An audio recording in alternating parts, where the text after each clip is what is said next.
अरे हरिया, तुम अभी तक खेत में क्या कर रहे हो?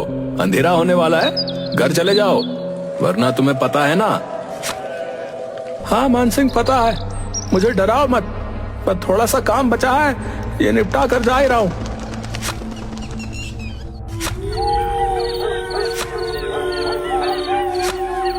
ए जी, इतनी रात हो गई है और आप अभी तक यहीं हैं।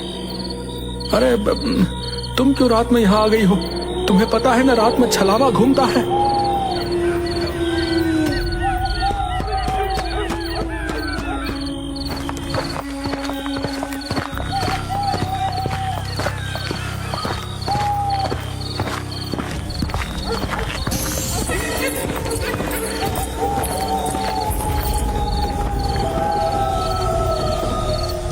क्या हो गया? तुम रुक क्यों गई? चलो ना। वो सामने किसी औरत की लाश पड़ी है। अरे हाँ, ये कौन है? हरिया ने उसके पास जाकर देखा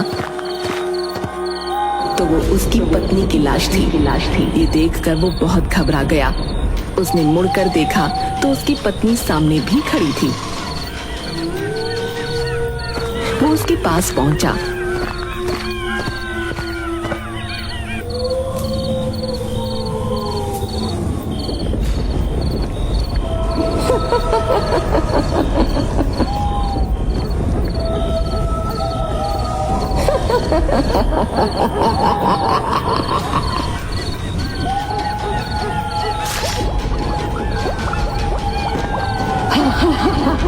ताजा ताजा दिल, स्वादिष्ट।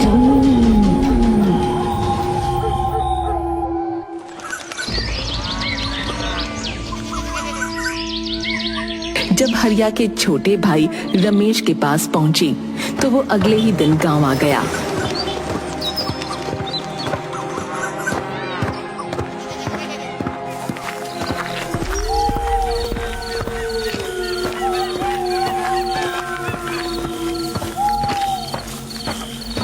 कितने बरसों बाद आज गांव आना हुआ है।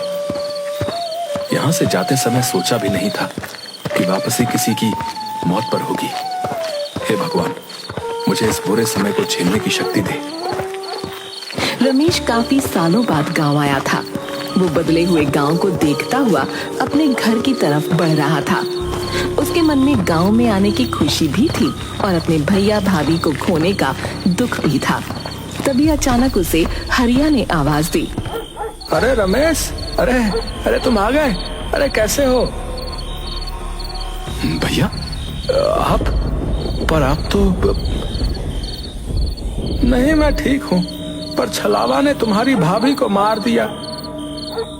लेकिन मान सिंह ने तो फोन पर बताया था कि तभी दूसरी तरफ से किसी की आवाज आई।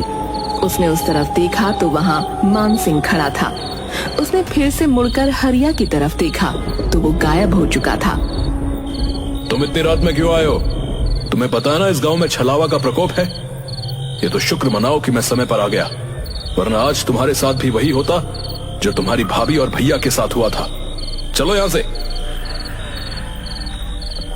मुझे लगा सचमुच मेरे भैया जिंदा हैं। उनको सामने देखकर मैं छलावा के बारे में भूल ही गया था। नहीं, वो जा चुके हैं। चलो घर, चलो जल्दी।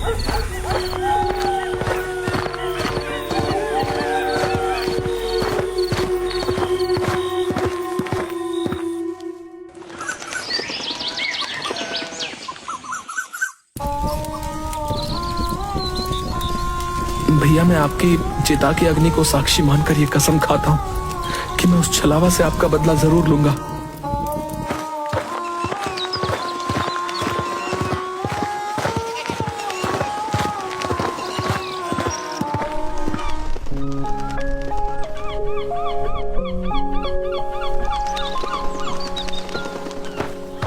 अंतिम संस्कार के बाद वो अपने बचपन के दोस्त गगन से मिलने निकल गया। पर जब वो उसके घर पहुंचा तो वहाँ ताला लगा हुआ था। वो उसके बारे में किसी से पूछने ही वाला था कि तभी वो आ गया। अरे रमेश, तू कब आया? मैं तो कल आया था, पर तेरे घर में ताला क्यों लगा हुआ है? अरे मैं कुछ काम से पड़ोस के गांव गया हुआ था, बस अभी आया हूँ। तभी अचानक शोर मचने लगा। पता चला गांव से बाहर जाने वाले रास्ते पर एक लाश मिली है। उस लाश का भी दिल निकाला जा चुका था और उसका मुंह भी कुचला हुआ था। हे भगवान, ये इस गांव में हो क्या रहा है? जरूर ये छलावा का काम होगा, लेकिन मैंने तो कभी नहीं सुना कि छलावा लोगों का दिल निकालता है। पहले नहीं निकालता होगा, पर अब इन लोगों में भी अपडेट आने लगे हैं। तुझे हंसी आ रही है? ये कोई हंसने की बात नहीं है, लोग मर रहे हैं। सॉरी, तो फिर इससे बचने के लिए क्या किया जाना चाहिए बता? हमें इस छलावा से छुटकारा पाने का कोई तरीका निकालना ही पड़ेगा। उसने मेरे भैया और भाभी को मारा है, मैं उससे बदला लेना चाहता हूँ। गगन और रमेश काफी देर खड़े बातें करते रहे, पर उन्हें छलावा को मारने का कोई रास्ता नजर नहीं आता। उसके बाद रमेश अपने घर चला जाता है।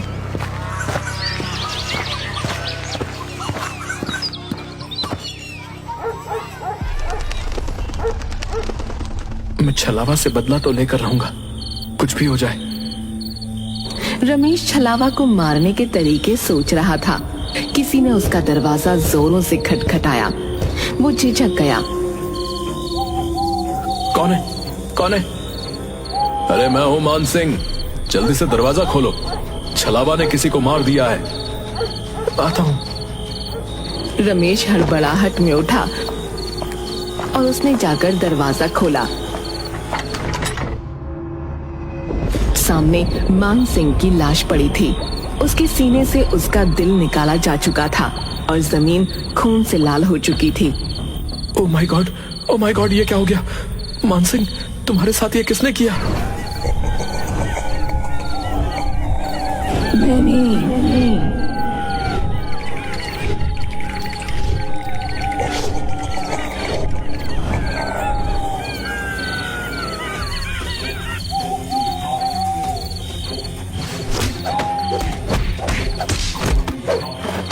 मैं तुझे छोड़ूंगा नहीं। पहले तूने मेरे भैया भाभी को मारा और अब मान सिंह को। उसका वो हमला बिल्कुल बेकार साबित हुआ, क्योंकि छलावा ने उसके दोनों हाथ पकड़कर नीचे कर दिए। रमेश को ऐसा लग रहा था मानो उसके अंदर बिल्कुल ताकत ही नहीं है। तभी छलावा मुस्कुराया और उसने अपना एक हाथ रमेश के सीने के अंदर डाल दिया।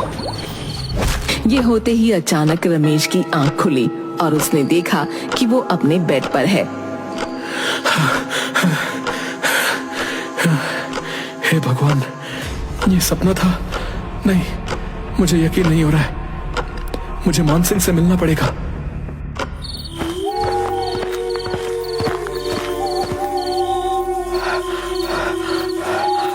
अरे क्या हुआ?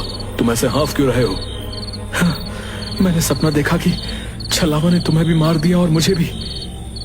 मैंने अपने बड़े बूढ़ों से सुना है कि अगर तुम्हारे सपने में कभी छलावा आए, इसका मतलब वो आसपास ही है। कहीं तुम छलावा ही तो नहीं? अरे पागल, मैं छलावा नहीं हूँ, तो खुद मेरे पास चलकर आया है। कहीं तू तो छलावा नहीं? क्या हुआ भाई, तुम लोग क्यों इतनी रात गए लड़ रहे हो? तू क्यों इतनी रात में टहल रहा है? तुझे नहीं पता रात में छलावा आता है?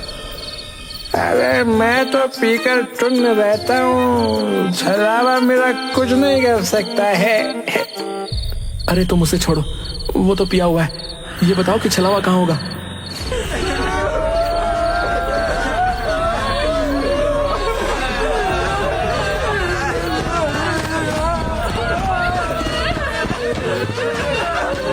क्या हुआ सरपंच जी? अरे मेरे बेटे को छलावा ने मार डाला। हे भगवान, छलावा ने सरपंच जी के बेटे को मार डाला। सरपंच जी, अब तो आपको कुछ करना ही पड़ेगा। सरपंच जी के बेटे की मौत ने पूरे गांव को हिलाकर रख दिया था। रमेश, मान सिंह और गांव के कई लोग एक जगह इकट्ठा हुए और छलावा से छुटकारा पाने का प्लान बनाने लगे। इस छलावा को रोकना ही होगा, हमें कुछ करना पड़ेगा। लेकिन कैसे? वो तो रात में आता है और हमें अंधेरे में दिखाई भी नहीं देता। इस छलावा से छुटकारा पाने का एक ही तरीका है। अगर हम उसे दिन में पकड़ लें तो उसे मार सकते हैं, क्योंकि दिन में वो बहुत कमजोर होता है। पर वो दिन में भला कैसे मिलेगा? तो बस ये तरीका है कि हमें उसे रात में ही किसी तरह फंसाना होगा और फिर सुबह होते ही उसे मारना होगा। हमें ऐसा जाल बिछाना होगा जिससे वो निकल ना सके। गांव के लोगों ने मिलकर एक योजना बनाई।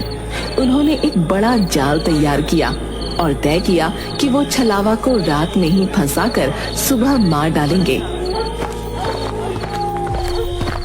अरे गगन, तुझे पता है हम लोग छलावा को पकड़ने वाले हैं। दिन में तो वो कभी मिलेगा नहीं, इसलिए रात में ही पकड़ना है।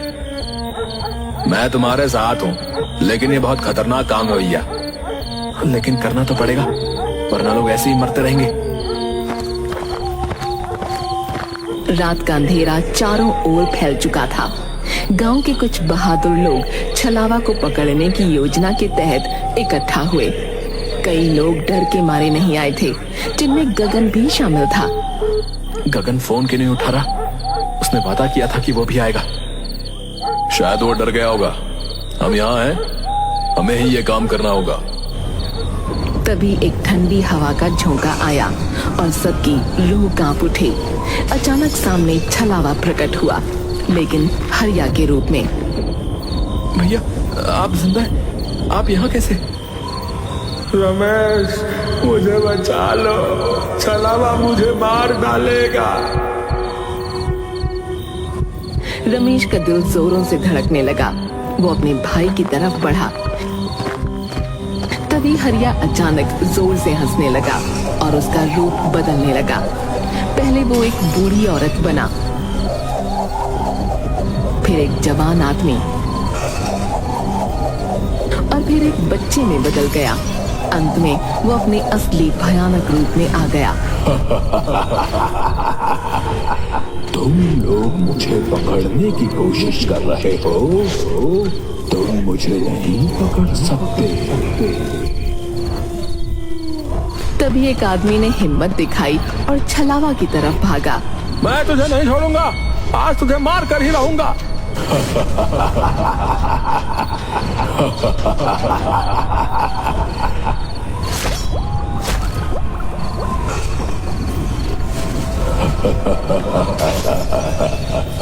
ये लो तासा तासा दिल खाओ।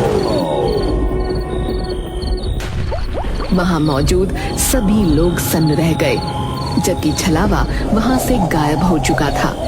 ऐसा लग रहा था मानो वो उन लोगों को यही बताने आया था कि तुम लोग मेरा कुछ नहीं बिगाड़ सकते। छलावा को ये कैसे पता चला कि हम उसे पकड़ने वाले हैं? क्या वो अंतर्यामी भी है? नहीं, छलावा अंतर्यामी नहीं होता, कुछ गड़बड़ है। ये सुनकर रमेश सोच में डूब गया कि आखिर छलावा को ये पता कैसे चला।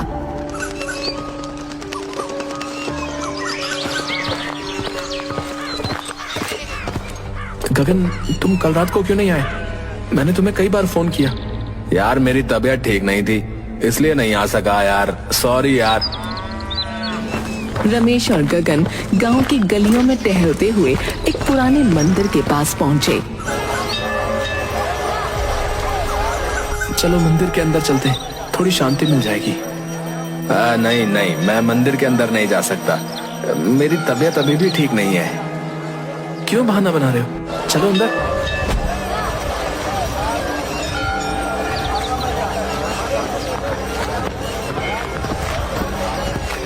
गगन, ये गलत बात है, मंदिर में तो जाना चाहिए। हाँ हाँ, अंदर चलो, तुम्हें अच्छा लगेगा।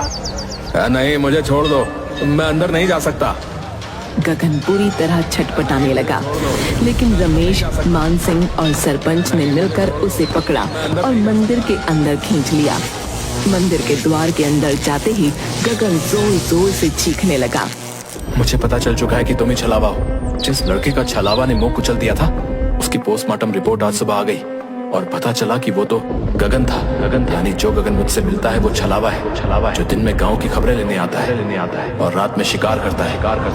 भयानक बदलाव आ गया। उसकी आंखें लाल हो गईं और उसका चेहरा जैसे फटने को हो गया।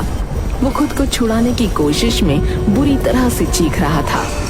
नहीं, मुझे छोड़ दो। तूने मेरे भैया भाभी दोस्त सबको मार डाला। आज मेरा बदला पूरा होगा। रमेश और बाकी लोगों ने उसे मंदिर के पवित्र स्थान की तरफ खींचा और उस पर गंगा जल डाला।